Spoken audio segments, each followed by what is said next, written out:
All right, you guys, so we're walking down here to the barn. I had to tuck the truck in. It's starting to sprinkle a little bit outside. We're gonna have to squeeze through here. All right.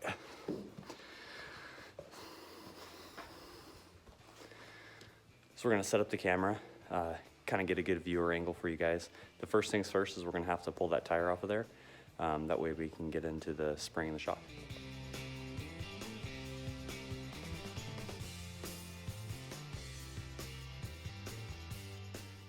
All right, guys, now that we got the tire off, the next step is we're gonna disconnect the sway bar link, the brake line bracket that's over there to the left on the back of the axle, and then we're gonna lower down the axle on this side.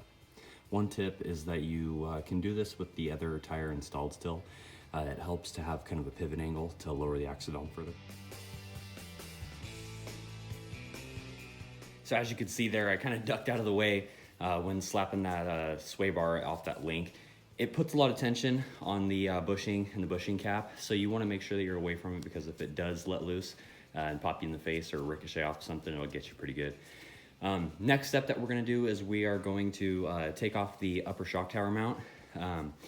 That'll be 3 bolts on the inside of the engine bay, and then we're going to let that rise up and then undo the lower end of the shock and pull the whole shock out with the shock tower if we can.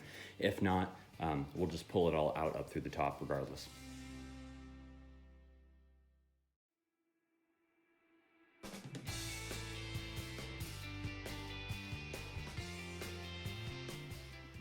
So it turns out I was actually wrong. You're not going to be able to get the shock tower out with the shock on this side just because the battery's right there in the way.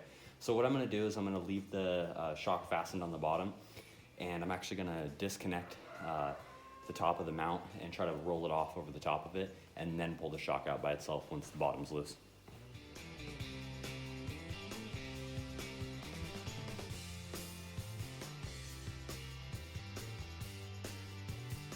So you guys can see here that we have the shock tower pulled off to the side now, and once we get done undoing the bottom mount, which there's a hole right there, you can just slide the shock right out through the top. It makes it a whole lot easier than trying to work it out with the spring, which I don't think is how anybody would do it. But yeah, once we get that out there, I'll show you what's next.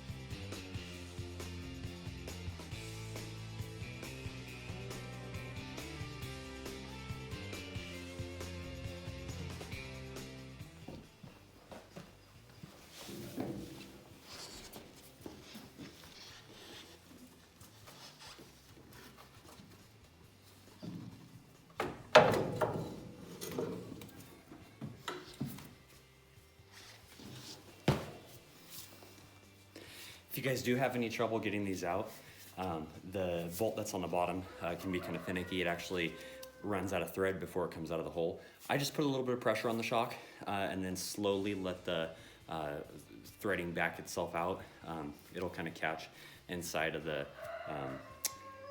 little bushing inside of here. So that'll help you. It's a little trick. Now what we're going to do is we're going to go ahead and lower the axle down, pull the coil away from the top of the perch, and then put our spacer in there.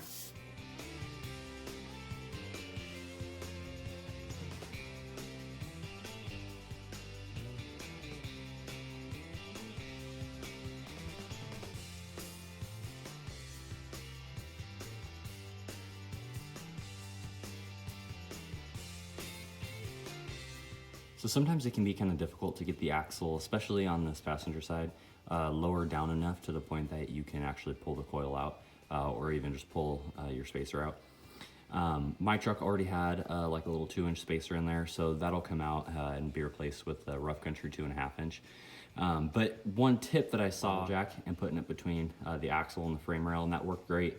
You don't want to overdo it. You don't want to bend anything or take anything out of alignment, but it should definitely work to move it that extra inch and a half. Make sure you note the position of the end of the coil on the lower coil bucket, just so that way the spring's in the right position.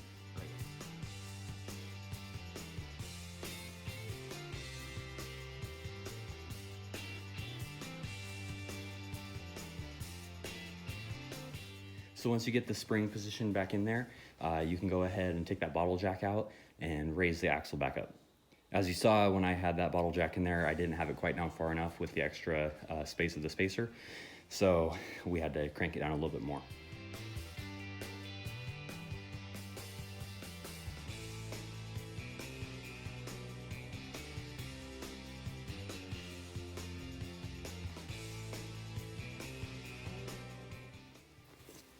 All right, you guys, now we're ready to slide this shock up through the top. We're gonna get the bottom fastened in, and before we ever even think about releasing the strap, we're gonna get the top of the shock tower mounted all on and get in position, because once this thing goes, it's really hard to take back down. So here we go.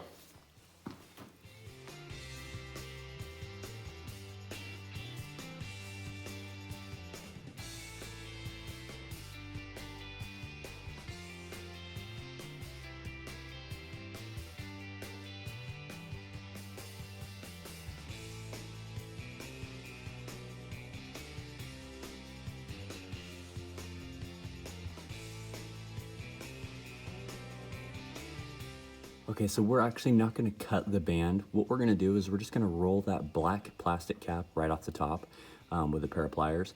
And then we're gonna try to guide the top of the shock with the nut on top still, right up through the hole.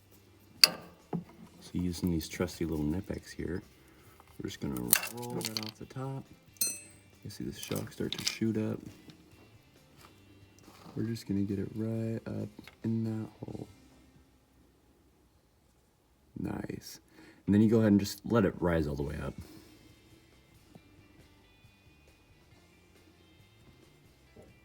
It'll seat itself in. Nice. Perfect. Now we can go ahead and put the bushings up on top and get this thing fastened together.